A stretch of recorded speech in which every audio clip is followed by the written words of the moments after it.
infraction. On peut ça permis. On a permis au Kangé. Permis est un mboka te. Ah, on a mboka permis est jusqu'à présent. Nous considérons permis pour la ligne. Permis est permis est nous considérons pour la ligne. Parce que permis est expiré. Exacté. Donc on dit que ça n'a pas été le ministère et le transport. Pas ça le permis. Mais est-ce qu'on sait le permis pour nous? On s'allait. On a moyen bien d'ailleurs. On a créé ma infraction. On peut ça permis. On a permis au Kangé. Permis est un mboka te. Ah, on a mboka permis est jusqu'à Askari!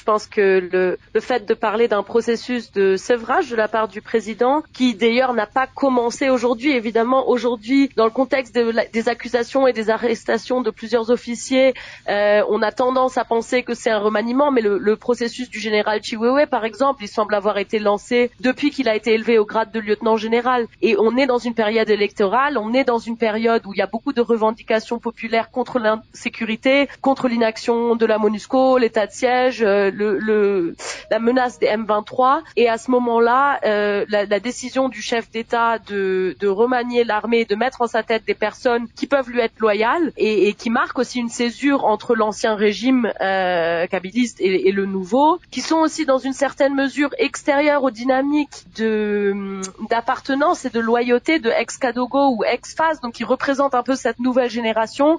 Ça me paraît pas très surprenant comme décision. Je pense que, comme ça a été mentionné, ce remaniement, ça marque un pas, et ça marque un pas symbolique et pragmatique, mais il faut qu'on se pose également les questions de est-ce que, en lui-même, ça permet de mettre fin à la crise de confiance entre militaires et leurs officiers sur le terrain? Est-ce que il y aura un changement des conditions de vie de militaires sur le terrain? Est-ce qu'il y aura un changement de la manière dont les opérations seront faites? Est-ce qu'il y aura un renforcement des capacités? Je pense que c'est toutes ces questions-là auxquelles on fait face, au-delà de juste la décision de remaniement.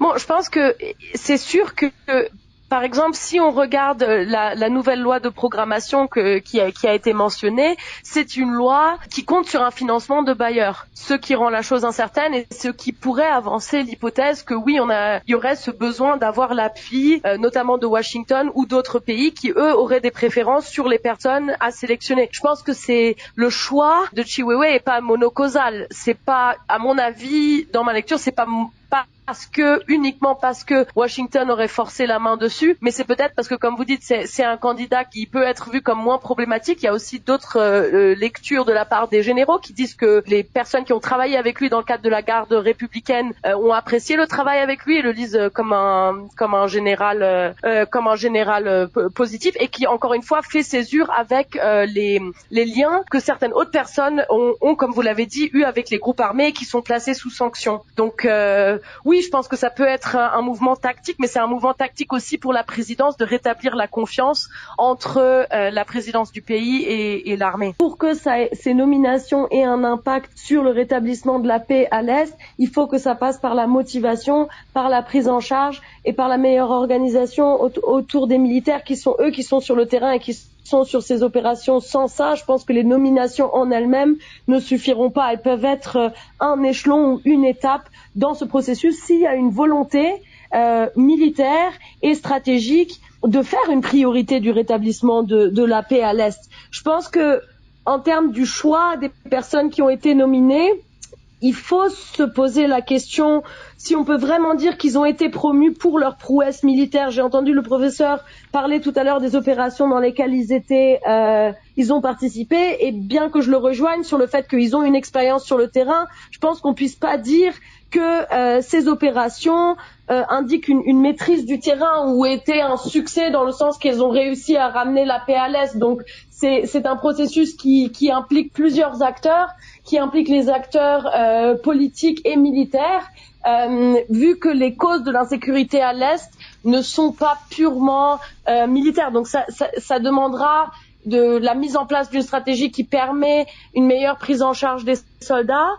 Ça permettra sûrement un nouveau souffle, oui, les nouvelles personnes qui ont été sélectionnées, mais je pense que la grande question, ce sera, est-ce que ce sera suffisant? Quelque part, potentiellement, on peut supposer que le fait que parmi la nouvelle équipe, les personnes n'aient pas un passé direct dans les groupes armés peut jouer sur la relation, comme on disait tout à l'heure, changer leur rôle dans le processus de Nairobi et le programme de désarmement.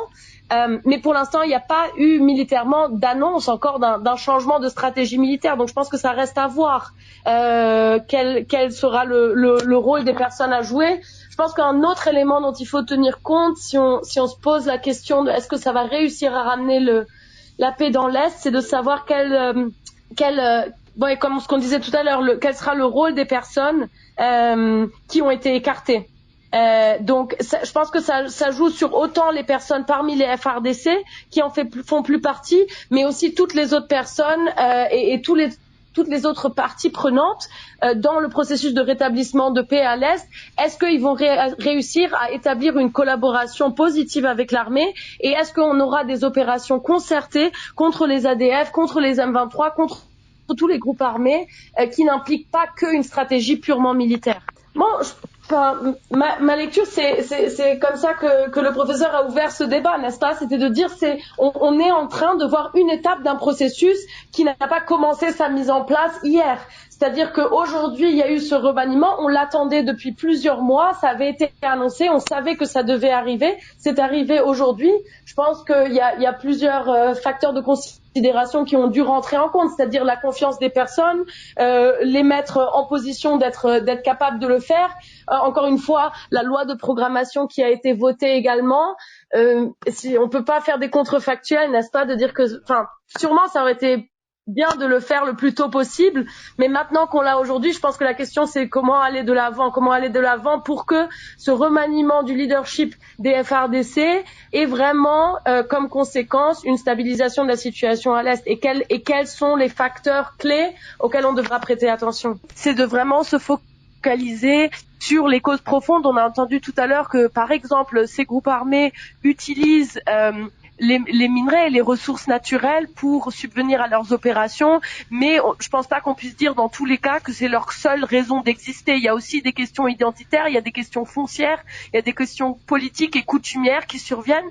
Donc je pense que ce qu'on a vu comme succès, c'était des processus de paix qui avaient l'appui politique local, qui était basé sur un dialogue avec différentes personnes qui avaient aussi les financements pour avoir une vraie prise en charge des ex-combattants et pas un cantonnement dans des camps de démobilisés où les personnes étaient dans des conditions de vie déplorables et étaient ensuite amenées à reprendre les armes assez rapidement avec.